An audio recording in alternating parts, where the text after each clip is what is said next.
Hi, this is Bernie Judge. Today is May the 17th. We are at the Chicago History Museum talking with former Congressman William O. Lipinski. Could you state your name for the record, please, Bill? William O. Lipinski. And would you mind just giving me a short biography? Well, I was elected to the Chicago City Council in February 25th, 1975. I served as an alderman there for almost 8 years. I was elected to the United States Congress and was sworn in January of 1983.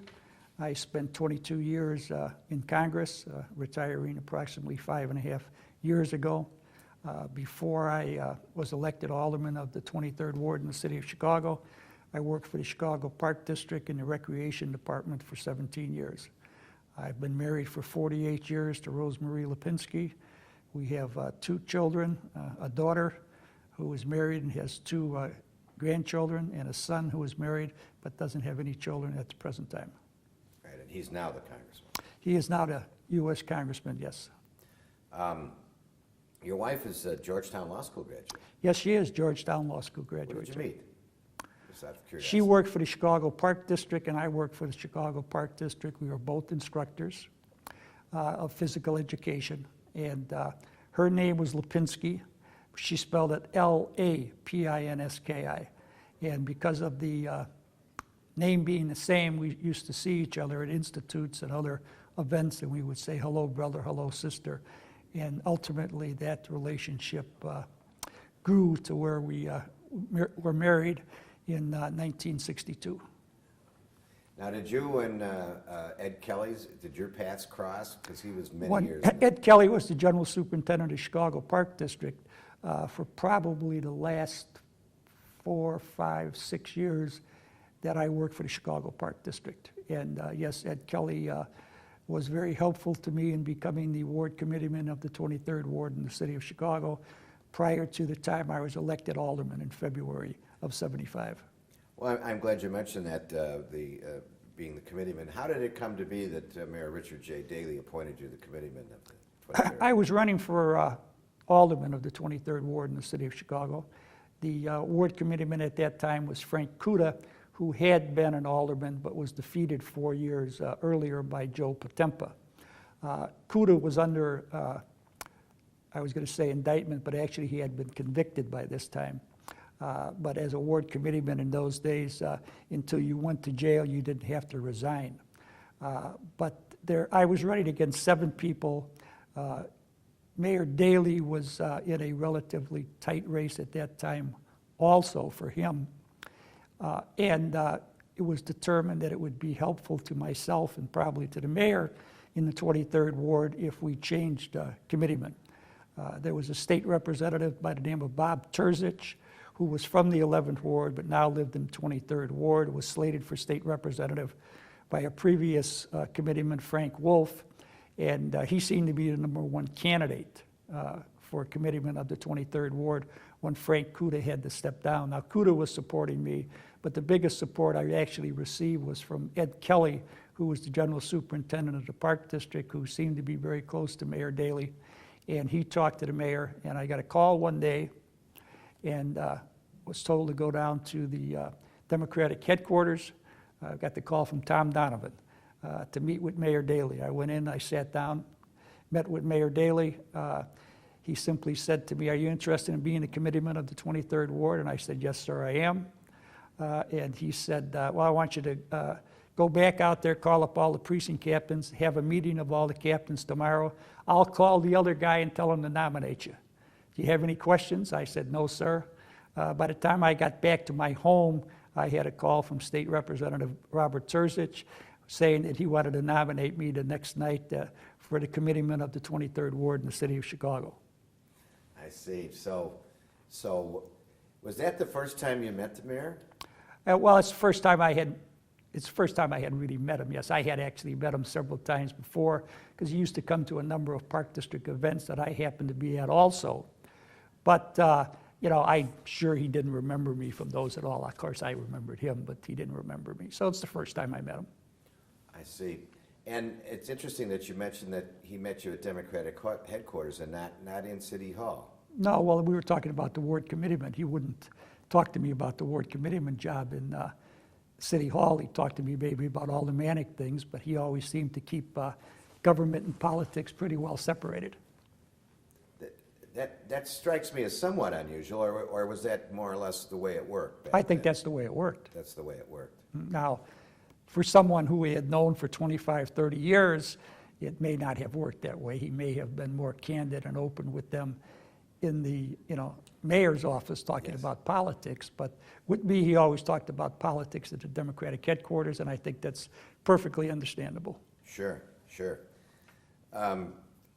What was your impression of the mayor, and how did people view him? In the years that you were working in the Park District and he was the mayor before you met him when the ward committeeman position opened. Well, people at that time that I knew felt that if you could get to Richard J Daley, he could solve any problem that you might possibly have. He was considered to be that significant, that important. He was an individual who was admired by an awful lot of people whom I associated with. And believe me, people thought that if they could get to see him for 5 minutes and express their problem to him, he could solve it for them. But he wasn't a dictator in his role, was he? Or, I mean, that... Well, I think that, that's very difficult because a lot of people have written books, Yeah. about that aspect. I am sure that he had consultation with a number of people who were close to him, in whom he had confidence in their judgment. I was too young. When I became the alderman of the 23rd Ward in the city of Chicago, he was already, a legend, a big-time legend. He had come through an awful lot of things. He had been mayor for a long time by this time. He had presidents coming to see him. He helped make John Kennedy the president of the United States in many different ways. So to say he was a dictator, I wouldn't say that he was a dictator because I know of people who were close to him out of the 11th Ward and some other people in the Democratic organization of Cook County who he came up with. I know he took advice from people who I heard him, that he had talked to. An interesting thing, I was just thinking about it, is that I don't know what Dan Rostenkowski became in Washington at this particular time, but I happened to be in the office with the mayor at the Democratic headquarters, and a call came in from Tip O'Neill. And Daley took the call, and he says to me, "Excuse me." And I was getting up to go out, and he says, no, that's all right, I got to talk to this guy. So he got on the phone, and it was Tip O'Neill.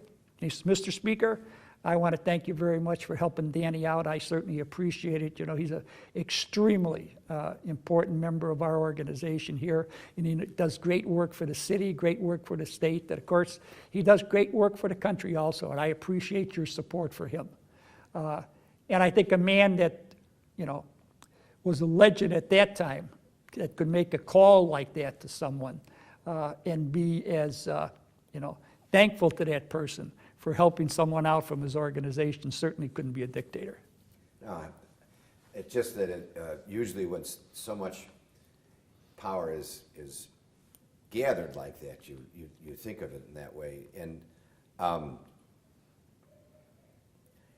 you had mentioned his loyalty, and I would like if you would talk about that a little bit. I mean, and not only how you felt, but how it worked in getting the job done and getting things forward. Well, I think that he demonstrated his loyalty to people over the course of the years and his loyalty to the city of Chicago.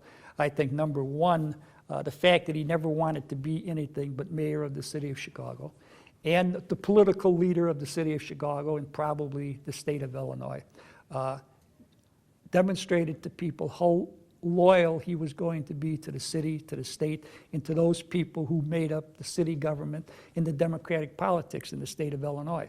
And there's countless stories, and I'm sure that you will interview many, many people who will tell you how he demonstrated his loyalty to people.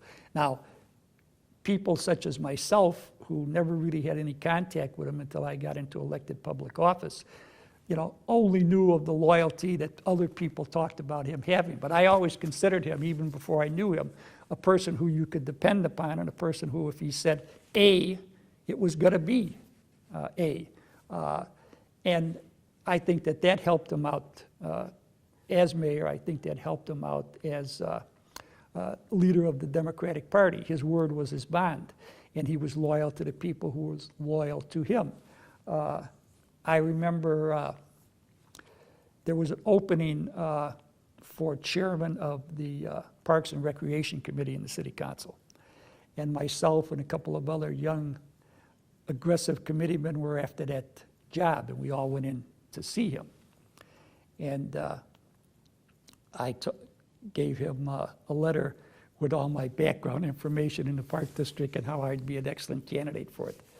And he said to me, he looked at me and he said, there's no doubt you're the best man for the job. We'll have to wait a while, though, before we can make this appointment, because I want to take care of some other people, too. It'll make it easier for you when you get it. Now, I don't want you saying anything about this to anybody else, because I don't want those other people to think they're getting something instead of this. And I said, yes, sir. I said nothing. About 5 months later, I got to be the chairman of the Parks and Recreation Committee of the Chicago City Council. So he had to make some other moves to put people at ease before he could give you that position. Correct. He seemed to have a minute knowledge of government and politics in the city, but government as much as politics. That's what I have heard from people. Once again, you have to remember that I was elected in February of '75. Right. He died, less than 2 years later. So I didn't really see that an awful lot, but that's what many people have told me over the course of the years. And the limited amount of firsthand experience I had with him, that certainly was correct. There's no question about that. But as I say, my experience was very limited there. Right. You brought in the Orange Line, the CTA, the rapid transit out to Midway. That was one of your great accomplishments as a congressman. Was that thought of while the mayor was still alive, or did that all come after? I know it didn't happen. As far as I know, it came afterwards. That money, some of that money came from the de-designated Crosstown Expressway money. Okay. I think one of the reasons that the mayor turned out to be very supportive of me in the short span of time we had together was the fact that in 1975, when I was running for alderman, there were 7 other candidates running. 3 of those candidates were actually members of the 23rd Ward Democratic Organization also. But I was the only one that supported construction of the Crosstown Expressway. The other 7 of them opposed it. And I wound up winning without a runoff. I got 50.1% of the vote against these candidates. Now, you needed 50.1%, and actually I got 51%, not 50.1. I got 51%, 51.2% of the vote, but you needed 50.1 to win it. But I think that helped me somewhat with him.